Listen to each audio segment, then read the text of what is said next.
Olá a todos, este é o canal Geopoliticando e nós vamos falar agora sobre o escrutínio na escolha do mandatário norte-americano para o ano de 2024. Os debates republicanos estão expondo fraturas no consenso da política externa dos Estados Unidos. As coisas estão ficando cada vez mais claras entre as duas propostas existentes, tanto dos democratas quanto dos republicanos. Uma das situações que nós temos visto aqui claramente é que o debate tem ocorrido sempre à sombra de Donald Trump e de Joe Biden. O que quer dizer isso? Donald Trump não está levando o seu ibope, para os debates, ele simplesmente está ignorando-os, como ele fez naquela entrevista no Twitter, em que ele chamou mais atenção, mais mídia, mais audiência para um debate no Twitter do que o debate que estava acontecendo na televisão. Então eles não vão para os debates porque eles sabem que a maioria do povo, tanto da esquerda, vai acompanhar Joe Biden, quanto da direita vai acompanhar Donald Trump, porque eles já são, evidentemente, os candidatos escolhidos, cada qual por seu partido. Existia uma possibilidade do Kennedy, o Robert Kennedy Jr., vir por fora, talvez ter uma pequena chance, mas ele era o único que tinha efetivamente chance de entrar na disputa, mas muito dificilmente, porque ele tem algumas pautas que vão totalmente contra aquilo que é quase que consenso dentro do Partido Democrata, como, por exemplo, a questão das soluções. Ele era um dos grandes denunciadores contra as soluções do período do flagelo. E Donald Trump é visto como aquele que vai enfrentar e derrubar aquilo que, segundo a visão da direita norte-americana, seriam os traidores da nação. Então eles continuam a ignorar os debates e a cortejar os eleitores diretamente. E aí esse artigo ele tem alguns tópicos que eu queria abordar com vocês. Primeiramente, eles falam que na Europa, na China, na ciência climática e especialmente na Rússia, democratas e republicanos estão adotando visões de mundo muito diferentes e de forma cada vez mais clara. Eu não sei há quanto tempo vocês acompanham a política norte-americana, mas na disputa anterior, em que Trump foi, na primeira delas, em que Trump foi indicado pela primeira vez ao partido e vindo a ser o presidente eleito, os republicanos tinham um discurso de consenso com os democratas a respeito de questões climáticas, europeias, China, Rússia, era tudo meio que... A Rússia ainda era um tom discordante, ali dentro entre democratas e republicanos, mas de resto não havia de fato oposição. O poder, o establishment norte-americano tinha um discurso quase que 100% igual. E aí surge então o Trump e começa a mudar isso. Só que demorou para que o Partido Republicano fosse pendendo mais para a direita de novo. Inclusive, ele influenciou o próprio Partido Democrata, que era extremamente alinhado com a China. As plataformas de comunicação de redes sociais, todas elas são de uma vertente mais liberal e globalista, mais da esquerda norte-americana. Então, naquela época, não se podia fazer muitas críticas à China, porque eles estavam muito alinhados com ela, já que haviam os acordos comerciais entre eles. A partir de Trump, então, uma vez que ele sai do poder, o Joe Biden continua muitas das políticas dele, inclusive algumas taxações que ele faz com a China. Não é que ele tenha o mesmo tipo de pensamento que o Donald Trump, não é isso.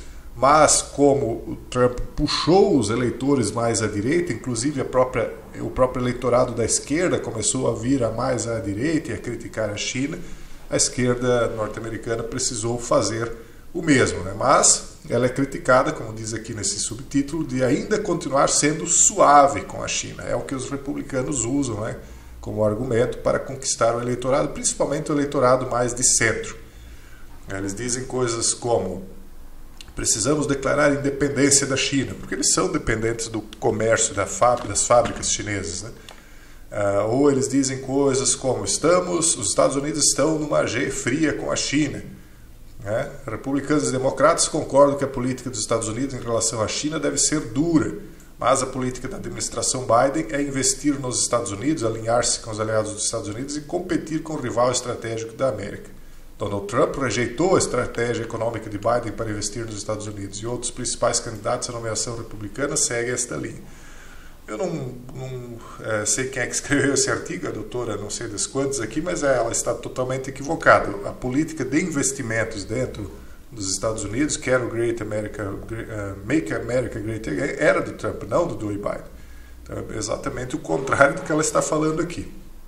A China, por estar sendo atacada, está se desfazendo da dívida pública americana. Ela já foi a principal credora e agora ela já, tendo se desfeito de uma parte da dívida, agora ela já está atrás do Japão. O Japão hoje é o maior credor do Tesouro norte-americano, né? E também fazendo algumas reduções dos valores, né? Os chineses já foram os maiores detentores globais de treasuries e vêm reduzindo sua exposição a esses papéis desde 2018, quando o ex-mandatário norte-americano Donald Trump iniciou uma espécie de G comercial contra Pequim. Atualmente, a China é o segundo maior cliente da dívida, atrás do Japão, com um estoque de 835 bilhões de dólares. Apesar de relevante, o número é cerca de 100 bilhões menor do que o verificado um ano antes, quando estava em 938 bilhões. E é também o menor nível em 14 anos. Em outras palavras, a China está se desfazendo de parte dos títulos. O Japão, no mesmo período, também seguiu o mesmo rumo e reduziu seu estoque de treasuries de quase 1,233 trilhões para 1,106 trilhão de dólares. E isso está mostrando que essas grandes nações estão começando a desconfiar que, eventualmente, os Estados Unidos possam não conseguir pagar essa dívida. Inclusive, Donald Trump já disse, olha, nós temos de responsabilizar a China, né, caso fique comprovado que o flagelo podia ter sido evitado, podia ter sido contido, ou, enfim, qualquer outra coisa aí que possa apontar algum tipo de culpa por parte da China, né, deve ser motivo de indenização. Obviamente, os chineses já imaginaram, opa, né, tenho títulos lá, eu sou o credor do cara, ele está dizendo que eu tenho de indenizar ele, então acho que é melhor eu ir vendendo isso aí. Óbvio que eles não podem vender tudo de uma vez só, porque senão o valor disso desaba, né? Então eles estão indo aos poucos, porque eles são detentores de muita dívida pública americana, né? Aí eles dizem o seguinte ainda, que é o segundo componente da política de Biden para a China, o alinhamento com os parceiros e aliados dos Estados Unidos, também é antiético à visão de mundo de Trump. Então, Trump não quer mais alinhamento, né? Ele quer um afastamento mais radical, mais rápido. O terceiro componente da política de Biden para a China é partilhado tanto pelos republicanos quanto pelos democratas. A administração Biden deu continuidade às tarefas de Trump sobre a China. Só que eles dizem que o Biden está fazendo um corpo mole. Por exemplo, quando o Trump foi lá para Michigan, ele disse, olha, na verdade o que o Biden quer é, incentivando essa greve aqui dos trabalhadores que pedem 40% de aumento do salário, enquanto ao mesmo tempo pedem 32% de redução de carga horária para 32 horas. No setor da indústria automobilística movida a combustão, que já está mal das pernas, sendo substituído pelo carro elétrico, porque o Joe Biden, né, com a política do clima, quer substituir esses veículos por veículos elétricos que virão da China. Ele acusou isso, em outras palavras, mas foi isso. Então ele está dizendo que, na verdade, é só um jogo de cena. Em outras palavras, é o que ele está dizendo, que não é de verdade essa G comercial com a China, é só para americano do centro, né, eleitor de centro, ver. Se é verdade, não é? Não sei, é o que eles estão demonstrando ali, mas muitas vezes parece que é por aí mesmo que a coisa vai. E outra situação que eles colocam aqui, a recente visita de Trump ao Michigan mostrou como os republicanos estão usando a China como um veículo para atacar a política climática dos democratas. Isso é bem óbvio, né? Não precisa nem entrar muito no mérito, até porque não pode se falar muito desse tema aqui do Greenland, senão vocês já sabem, né? A perspectiva de uma administração republicana irá perturbar qualquer pessoa que procure certeza sobre a política norte-americana para a Ucrânia. Por quê? Porque o Trump já deixou claro, a partir do momento que ele toma o poder, ele vai acabar com a disputa que está acontecendo lá. O que ele vai fazer exatamente, em detalhes, ninguém sabe, ele nunca falou. Mas o que eu imagino que ele vai fazer é ceder as partes que a Rússia já dominou e dizer, né, aquilo que a Rússia não dominou, então fica para a Ucrânia.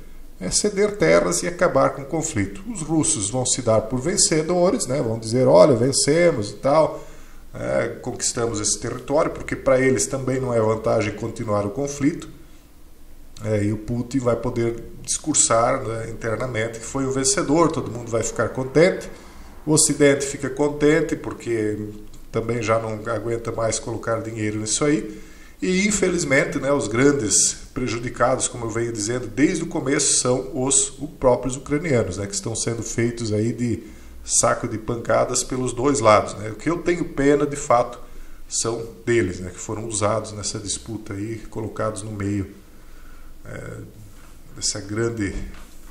Já não é a primeira vez, né? Não é a primeira vez que isso acontece com eles. Então é isso, é mais ou menos o que está acontecendo por lá. Eu ouso dizer que o ex-mandatário tem grande chance de retomar o poder. Eu já falei para vocês que eu enxergo isso muito como uma disputa não só ideológica de comunismo versus capitalismo. Isso aí é algo que penso eu que está num segundo plano. Eu acho que é algo muito mais religioso essa disputa do que econômico ou ideológico. É muito mais aquela velha briga, né, que está acontecendo entre as religiões cristãs e que permanece ali. E que agora nós vemos, por exemplo, o Papa argentino, né, completamente ligado aí à esquerda, né, alinhado com o Joe Biden. Isso é bem claro.